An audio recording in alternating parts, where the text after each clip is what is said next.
Welcome back, travelers, to Legendary Lore with me, Ricky, and my Kaladeshi co-host, Joe. Say hi, Joe. Everything is cool when you're part of the bus. Cool. So basically, Everything's cool when you can breathe. this particular thing is going to be about Jace, and we're going to kind of cut through two different plots. Wait, this whole thing has been about Jace? Yes, Joe. This whole entire series. Even the Legendary Lore originals with the legendary creatures. Definitely all about Jace. But 3 months after what happened with Innistrad, we have the entirety of the Gatewatch going to Ravnica and basically setting up their own thing, their base there. Because Jace is the living guild pack, he has a lot of pool, so he can do whatever he wants. While he's there, he obviously has made a connection with Tamio, even though she didn't join. Kiora also knows about the Gatewatch, so they're starting to get people that can actually go out and find them jobs, basically. There's no monetary. So is that gain. Kiora's connection to them then? Just like, hey Kiora, can you help us enforce law in the multiverse? No. Can you let us know if there's something? I guess. Yeah, that's pretty much the extent. Is like, if you see something, say something is what Kiora's doing. Tamio actively is trying to get people to know about it. She so we make it a Bantoth one of these days. So while they're there, in Ravnica, what if Narset? This blue guy shows up. This Admiral Thrawn looking guy named Dovin Bond. Vegeta? No, Dovin Bond. And Dovin Bond is he's an inventor kind of guy, and he's there, and he's very, very orderly. More like Bobbity. Bibbidi bobbidi boo. Bobbity? And so they're there. Also, Liliana joined the Gatewatch during that Innistrad thing. That's her deal.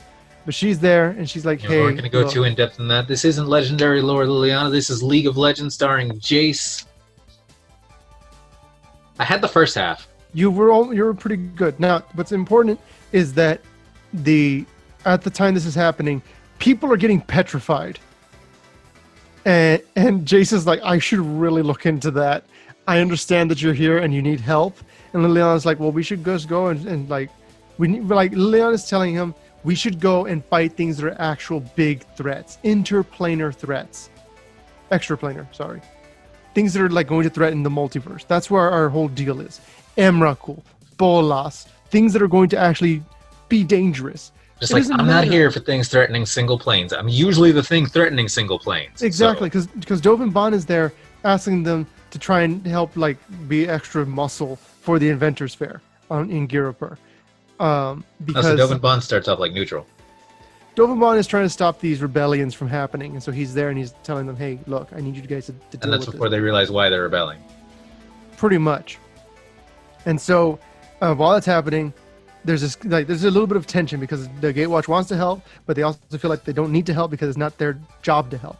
And so while that's just we need to stop the rebellions. No, we don't need to stop them. Let's just leave Chandra, our red rebellious young lady, here.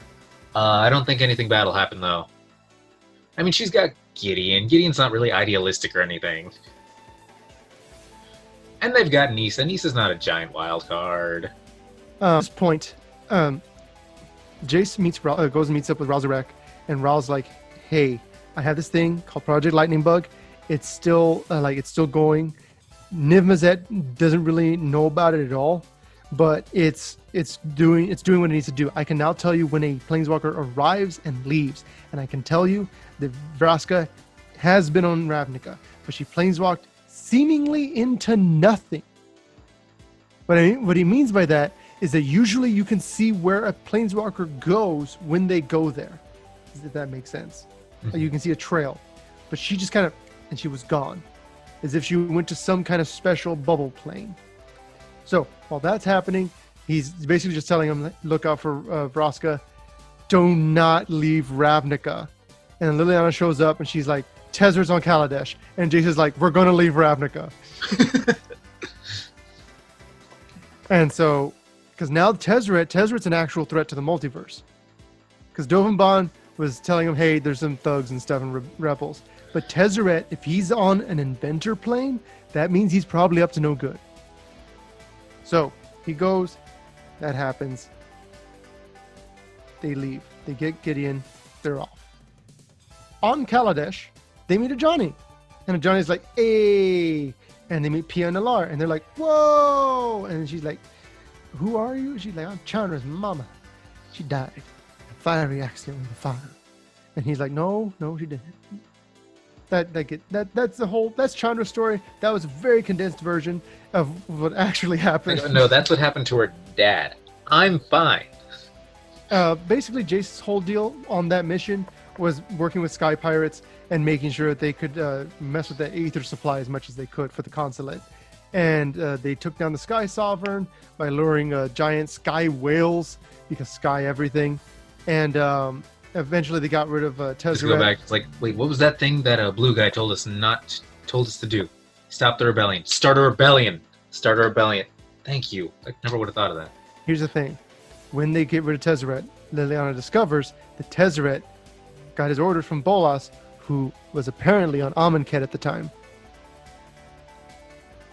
And they're like, what's Amonkhet? And Liliana's like, it's a plane that's literally controlled by Bolas. And they're like, well, if it's Bolas's place, we should go destroy it.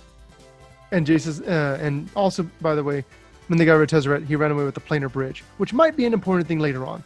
But what's important is, as you can see, this very short little bit kind of led directly into what the Planeswalkers decided to do next. They're like, okay, Gatewatch, let's go. And Johnny's like, look, I just took the oath. I'm a part of your team, but it is a terrible, terrible idea to go and fight Nicol Bolas right now, because you guys are not ready. He will destroy you. I know. I fought him, and I made a mirror image of him out of green and white mana that was super epic. I barely escaped with my life. He killed my bro. And Jace is like, did you hear him, guys? He literally just said, fight Nicol Bolas right now. Just like, that's just a piece of what he said, but it's what he said. So what happens? They show up. There's a ton of... There's like sandworms. There's zombies. There's a giant demon. And there's mummies. And the place is like really weird. Amonkhet is a weird place because everything looks nice inside of Noctamon, and everything looks kind of like normal-ish, but there's this darkness underlying everything. Everyone there is super young. Everyone there is striving to die, basically, and it's very, very this darkness to everything. If that makes sense. A corruption, right? So while they're there, Liliana and Jace are looking at like the way that the anointed are like basically prepared, and then they see Razaketh. Liliana is there, and he's like, wait a minute. Liliana, are you here because that demon is one of your packed demons, one of the demons you made a deal with? Yeah, he's talking about Razaketh. Mm-hmm. And Razaketh was basically one of her demons, and he realizes they're there because she wants their help to kill her demon. And he's like, that is really messed up, and I just do like, not hey, like we're a that. team, right? Yeah, pretty much. And she's like, it's a problem, isn't it? And then the Hour of Revelation happens, which when we talk about Gideon's storyline, we'll have a lot more to talk about as far as Amonkhet goes, just like Chandra's more Kaladesh story. The Hour of Revelation happens, in Hour of Devastation, everything. The Eternal Army is revealed. They fight Razaketh. Liliana eviscerates him. But it doesn't matter because the Eternal Army is already there. They're already prepared. And they're everywhere. Bolas is showing up. He's like, I am a god. And they're like, oh no, he's like a god. And so they all fight him in their different ways. And Bolas overpowers them. Jace is like, I'm not the same mind mage you fought before. I can do it. And he's like, no, you can't. And he goes, and he's like, you poked my brain. And so after Bolas penetrates Jace, he winds up erasing his entire... What? Dark Ugin. Dark Eugene. And so what happens is that Jace completely loses his mind. As it's all happening,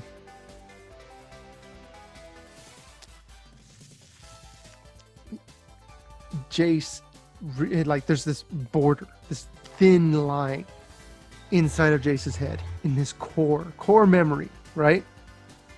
That Bolas is like kind of bouncing off against. and he realizes that it reminds him of someone that he had come in contact with long ago, that he can't remember who it was. Someone he killed for sure.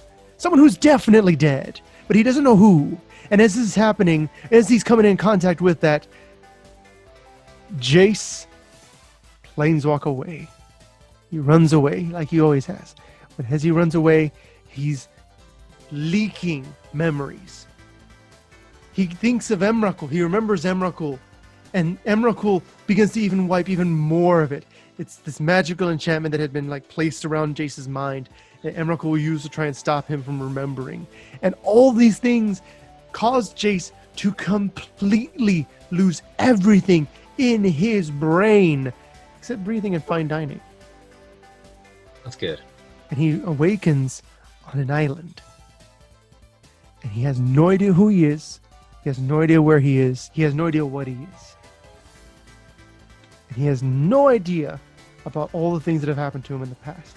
He is a brand new person with brand new experience to have. In the next episode for Ixalan. For a whole new place with a brand new attitude, go ahead and tune into the next episode. We're going to go ahead and catch you guys next time with some more Pokemon Shield now. Pokemon Johto! But yeah, thank you guys so much for watching. Go ahead and catch our next video of Jace and the pirates and the Schmagoigan and